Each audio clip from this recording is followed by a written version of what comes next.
Hey guys, what's going on? So today we are talking about the new Transcendence system. I can't really call this a guide because I'm really just giving my thoughts on the new system. I'm not going to go over every single hero and which perks I prefer and all of that. So there are a few things to talk about. Firstly, the Transcendence points. The only real important thing about that is that once you have your heroes at T5, you actually get 10 extra points than you had before. So you can still have the same Transcendence perks you had before the patch, but you'll have 10 extra points to give them either HP or more defense or even crit resist. So T5 definitely has more value now, even if you don't like or need, or if they have a bad T5 dark perk, because another thing is you have much more freedom. But the thing with freedom is that it can get confusing because you have so many options now, so many different options what you want to do with those Transcendence points. And of course that's going to be different not only for each individual hero, but also depending on where you're using them, which is where the separate pages come into play. I think this is a very cool idea. It is a little bit expensive. I mean, 250 rubies just to open a second page. I believe it's 500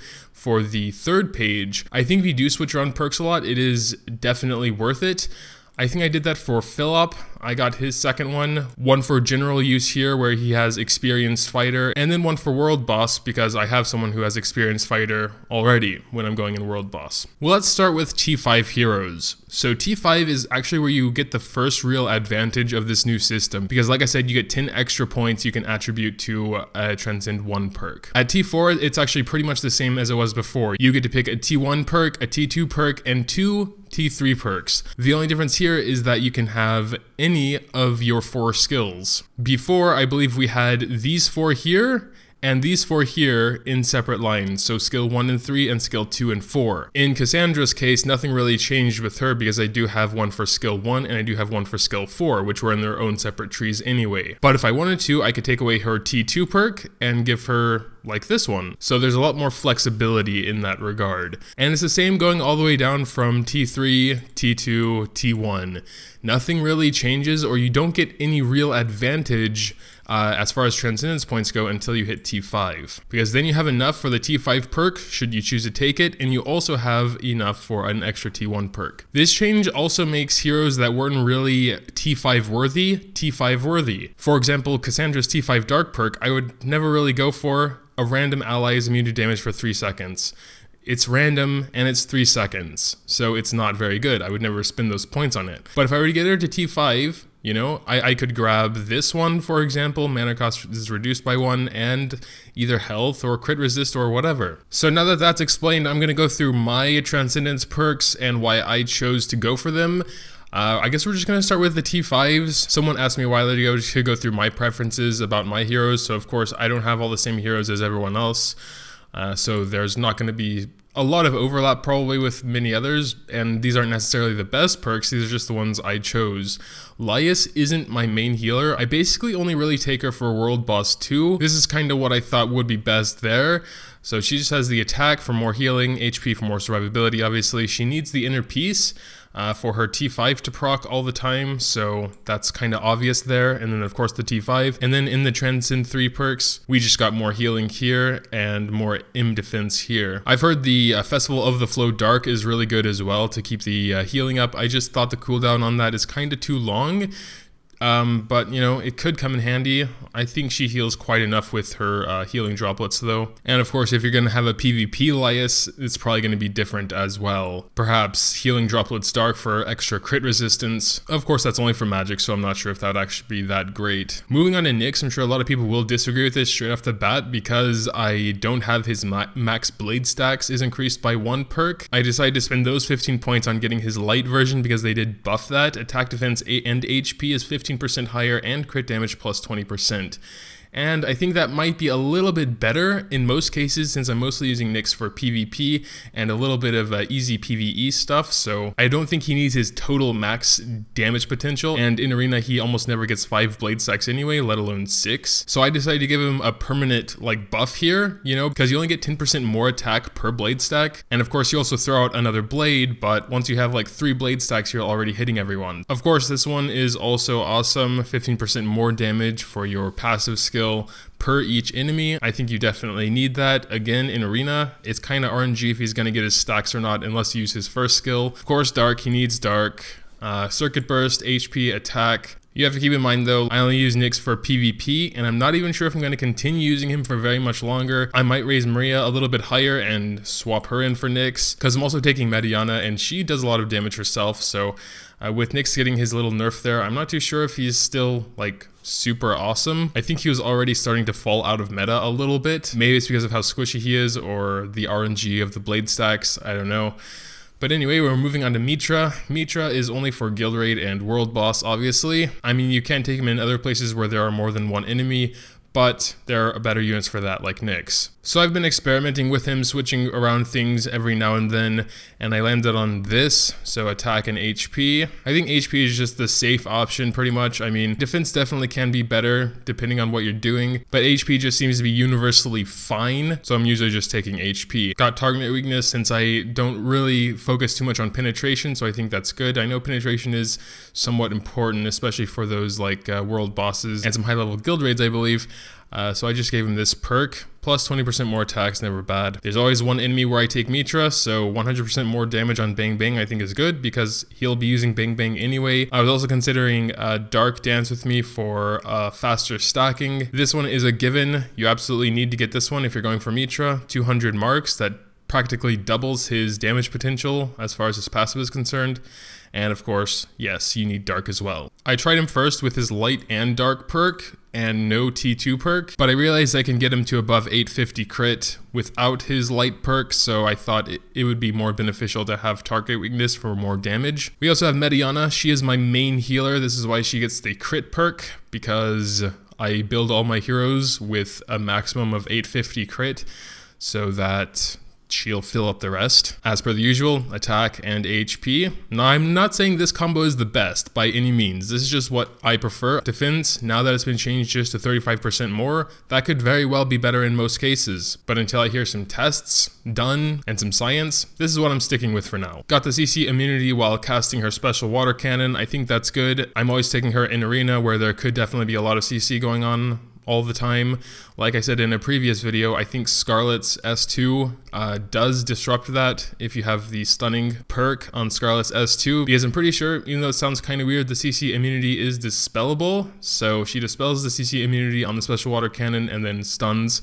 So against Scarlett, if you do the special water cannon before Scarlett does her S2, then it's kind of useless, but it is a very long-lasting skill, so I thought it was important. And this one's definitely more for general use because, like I said, she is my main healer. It probably doesn't help very much in arena, but it's another little P damage amp, and I like that because I do run with a physical team. For purely arena purposes, I would probably change it to this one. P crit resistance amount is changed to 300 because that is for all allies. And of course her Dark perk. Gladi is kind of one of my main DPS, I would say, alongside Nyx for just most general content and for single target situations as well. So Gladi I think I use the most out of all my heroes. I think the only place I don't really use him is arena, and you can see his perks here, again, attack, HP. We got target weakness here for the same reason I have it on Mitra, just for a little bit more damage, and I can get his crit high enough anyway. And in his case, I don't think 30% crit damage is all that much compared to like the 240 or something he gets from his unique weapon. Got to take the physical amp here and the higher damage on his passive, because again, I do take him in World Boss 2. Almost all of my guild raids, if not all of them. The War God perks I don't think are too bad either. I kind of don't want this one because then he needs like even more mana than he does now, and he kind of needs a lot of mana actually. And this one could make it have a 100% uptime on War God, but I don't know. It just doesn't seem as effective as this one. Of course, his massive ultimate punch attack could be increased further, and that's the one I probably would go with if I had some more points, but I think this probably still does more overall. And I'm taking his Light perk actually instead of his Dark perk because he seems to survive well enough in most situations, and his Light just gives him more damage, more attack speed, and since it's been buffed, that was enough for me to say, okay, defense and HP plus 15%, plus the fact I can give him 30% more HP up here, probably evens out to 8% of attack for all defense. So I think it's okay. I recently raised Lorraine up to T4 because I do take her in both world bosses. I kind of just gave her perks for CC here. I'm not really planning on making her a DPS Lorraine. I'm just going to have her a CC Lorraine. I gave her this because none of my wizards have this, and I don't really feel like she needs any of the other things to be a CC. She gets mana quickly enough to do her skills, especially since this one still has a long cooldown even though it did get better. So there's time for her to get those orbs. So Thornbush Forest Dark, Shackled for 3 seconds when you're hitting someone with 5 or more stacks of poison, which, you know, world bosses should have them most of the time because they're very long fights, and an extra 2-second stun on Tangled Vine. So just a little bit more CC there. Once you get it up to T5, then every 7 seconds we'll have an extra Thornbush Forest, which is again this, and another 3-second shackle. So she can be doing a lot to the CC bar, I think, once she's T5. Luna, I really don't use anymore anywhere, although I think after her patch, her Pew Dark would be actually very good for Arena. Quite annoying. It's only a 1-second stun, but it does hit everyone, and it's basically more of an interrupter, like I was talking about when I was reviewing her changes. So if I were to think about using her in Arena, I would definitely switch to this perk. And even though I said I wouldn't switch to this one over this one, if you are going to take her purely for Arena, I would definitely consider it, because not everyone runs Laises with all those Imp Tough runes and stuff. It definitely could be one-shot capable, and then it would only cost 2 orbs, so there is a good chance of actually being able to get it off in an arena battle, unlike this one where it costs 4. I don't think I'd really consider the other ones, except maybe this one, because it could be a pretty good CC as well. Would never consider her Dark perk, but maybe her Light perk now that it's been buffed. Cassandra I've also been experimenting a little bit with. We just got the Attack perk here. This one, which is a new perk, I basically have this on because she gets mana plenty fast enough. I don't think that'll do anything in Arena, just 1% HP per second and 75 CC resist. I have Mediana for the crit boost, and so it only leaves this one. I don't know, it's really hard to see because arena battles are always pretty fast paced, so I'll assume it does something. Hopefully she doesn't get hit by like a tank or something, because, you know, who cares if a tank has 70% less damage for 3 seconds. And for the longest time, I actually had Softly Light, 200% attack speed boost for 10 seconds, but I'm switching it over to Softly Dark now because I think 200 mana every second for 5 seconds could make a difference. Maybe not a huge difference. Again, it's kind of hard to see because it's not me getting affected by this. It's hard to say for sure. And then we have Gentle Touch Light. For the first 5 seconds, all damage upon allies is reduced by 20%. I think that can make a difference with some bursty team comps, even though it probably is dispellable as well. I think I already talked about Cassandra, actually, because I mentioned her Dark perk wasn't very good and that I may go for her Light. But yeah, that's basically it for her.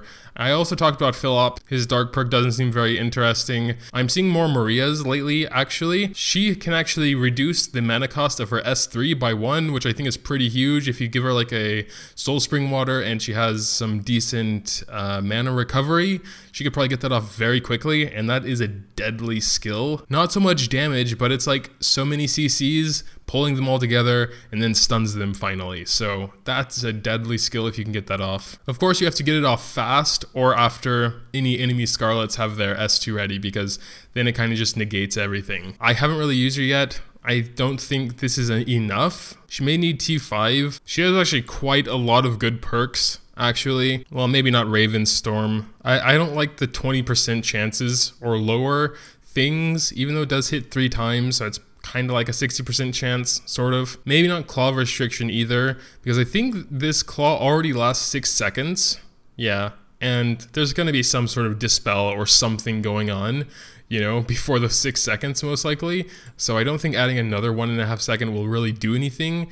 And then this one bumps up the cost, and I wouldn't really want that. And also her passive has some pretty decent perks as well, either reducing their Im crit resistance if they happen to have any, or reducing their attack further. So yeah, it's basically Maria. T3 Claws has this pretty general setup: HP, experienced fighter, and shield strike, 25% more P damage. I think that's pretty standard for T3 Clauses. We also have Scarlett. She got nerfed kind of hard, but I still use her. I still like that 1.5 second stun. It's not as good, but I haven't noticed that she gets interrupted on her skill. I may have just not noticed it when it did or didn't happen, but as far as I've noticed, she's been able to get it off every time. So I'm not sure if there's still some kind of like innate CC immunity while she's casting, but it doesn't say anything about that here. Could be I've just gotten lucky every time. But I also do have her on Warlike, which gives her 70 CC resist, so that could also play a factor as well. And the attack perk, which I probably should change back to HP, because I kind of was thinking about, well, her skills got a damage buff,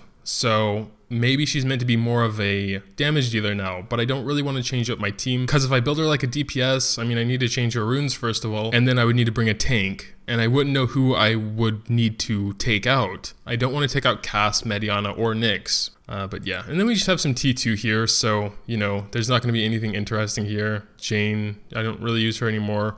Ricardo, I use him sometimes in World Boss 2, but mostly it's just claws and fill up, so I don't really use Ricardo very much anymore. This is just something I saw someone say, so it could be completely wrong, but apparently he didn't have this perk before. Mana cost reduced by 1 on his skill 3. So you can get that off very quickly if you have him like with a Soul Spring Water or something, and apparently that's very devastating. So I could consider raising him to T3, putting Scarlett, Ricardo, Mediana, and Cassandra or something as a weird team, but who knows, maybe it could work.